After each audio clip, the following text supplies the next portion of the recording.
Hai, Assalamualaikum warahmatullahi wabarakatuh. Bersama saya Cikgu Romi dalam Tips and Tricks Casio Classwiz 570EX. Kali ini dalam topik persamaan serentak dalam dua pemboleh ubah. Dua tu apa? Dua pemboleh ubah. Kalau nak tengok, jom.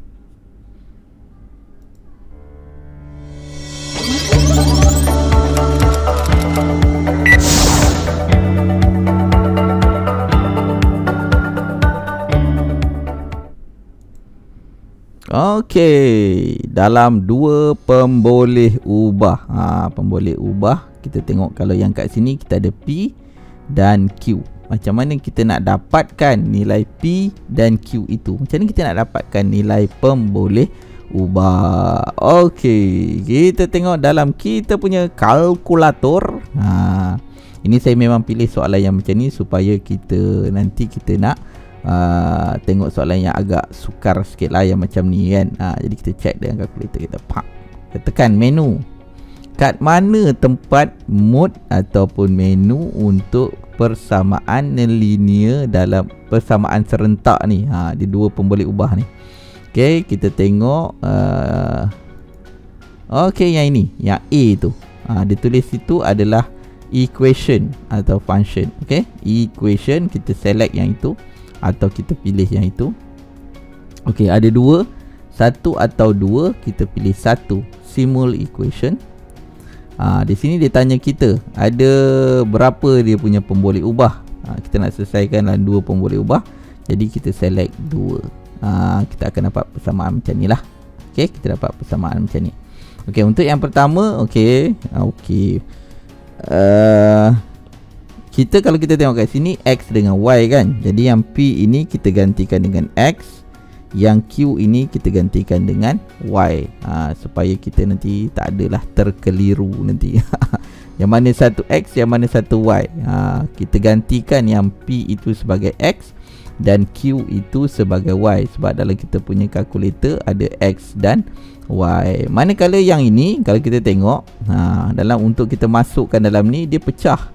Jadi yang ini bersambung. Macam mana? Kita tukarkan dia dalam bentuk P per 4 tolak Q per 4 sama dengan 2. Kita asingkan dia supaya kita dapat masukkan dalam kita punya kalkulator. Kita masukkan dalam persamaan yang pertama, di mana kita ada 1/3. Jadi kita masukkan 1/3, tekan sama dengan, kita dah masukkan situ. Manakala Y kita adalah tak ada nombor situ kan, maknanya 1 lah.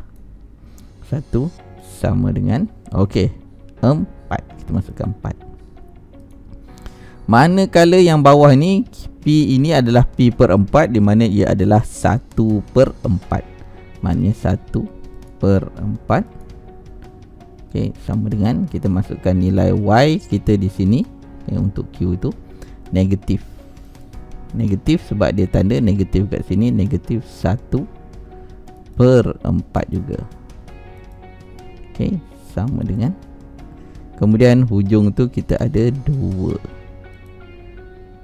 Okey, jadi kita tengok berapa jawapannya. Tekan saja tanda sama dengan. Okey, kita dapat X sama dengan 9. X itu adalah kita punya P. Jadi P kita sama dengan 9. Tekan sama dengan lagi. Manakala Y kita adalah Q sama dengan 1. Boleh.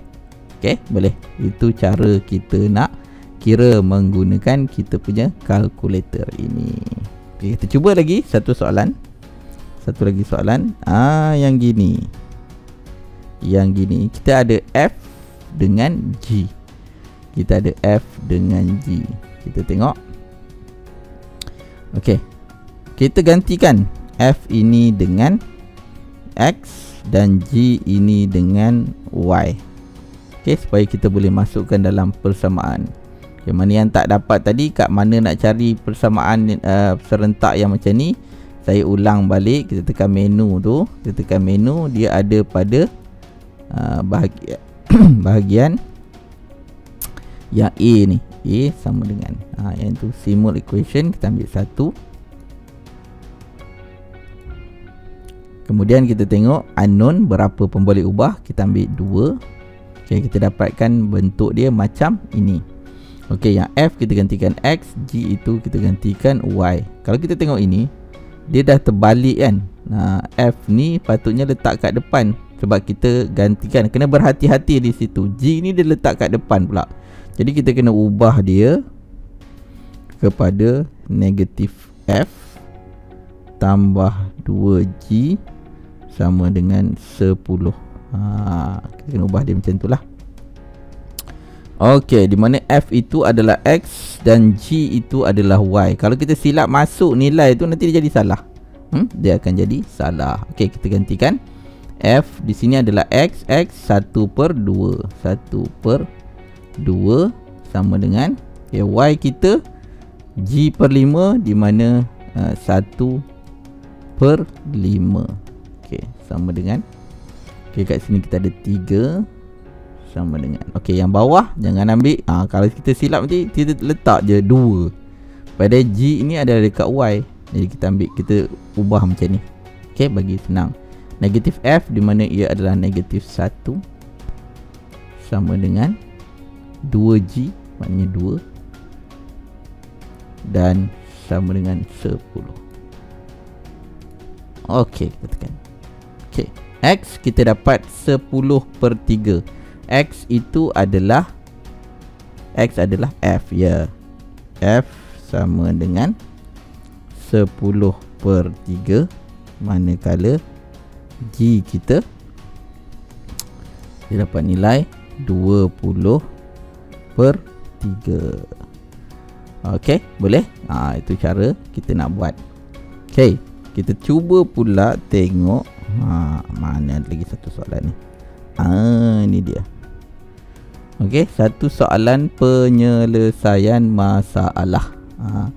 Penyelesaian masalah.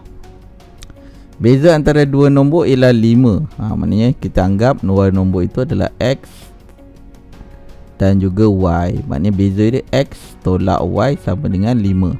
Apabila nombor yang lebih besar didarab dengan 2, hasil tambah kedua-dua nombor itu ialah 7. Telah diberi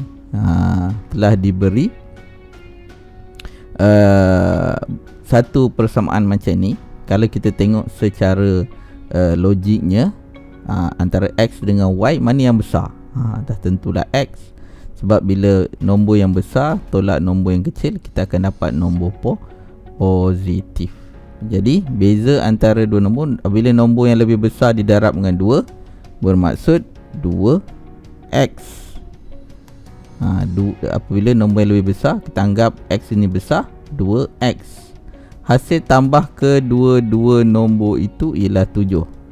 2X tambah Y. Okey, kedua-dua nombor itu adalah sama dengan 7. So kita ada dua persamaan di situ. Okey, kita ada dua persamaan. Satu, ini adalah persamaan satu, ini adalah persamaan yang kedua. Okey, seterusnya hitungkan nilai kedua-dua nombor itu. Jadi kita kena kira lah. Jadi kita semak, kita nak tahu jawapan dulu. Kita try dulu cari dia punya jawapan dia menggunakan kalkulator ini. Okey, yang pertama X1 negatif 1 kat sini tolak, maknanya negatif 1 tolak 1. Okey, kemudian sama dengan 5. Okey, yang bawah ni kita ada 2X, maknanya 2 sama dengan tambah 1 sama dengan 7. Okey, kita dengan sama dengan. Okey, kita dapat X sama dengan 4, manakala Y sama dengan negatif 1. Okey, untuk persamaan serentak ni, atau persamaan serentak, kita ada beberapa kaedah. Kita ada kaedah penghapusan, kita ada kaedah penggantian. Okay, kita ada, kalau kira secara manual, kaedah penggantian atau penghapusan. Okay, kita ada X tolak Y sama dengan 5. Kita ada 2X tambah Y sama dengan 7. Okey, kaedah apa yang sesuai? Kaedah apa yang sesuai? Kita ada persamaan 1. Ni ada persamaan 2. Kita cuba.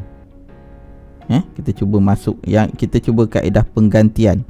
Kalau kita buat kaedah penggantian yang ini, kita jadikan X sama dengan 5 tambah Y. Okey.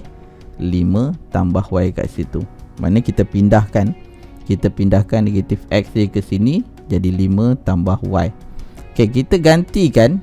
Okey, katakan ini adalah persamaan 3. Okey, kita akan tulis masukkan 3 ke dalam 2. Mana kita masukkan yang persamaan 3 ini ke dalam persamaan 2. Mana kita gantikan X yang ini kepada 5 tambah Y. So, kita akan dapat 2 dalam kurungan 5 tambah Y tambah Y sama dengan 7. So, kita ada 10 tambah 2Y tambah Y sama dengan 7 kat situ. Jadi kita ada 3Y sama dengan 7 tolak 10. Kita teruskan. Y sama dengan negatif 3/3.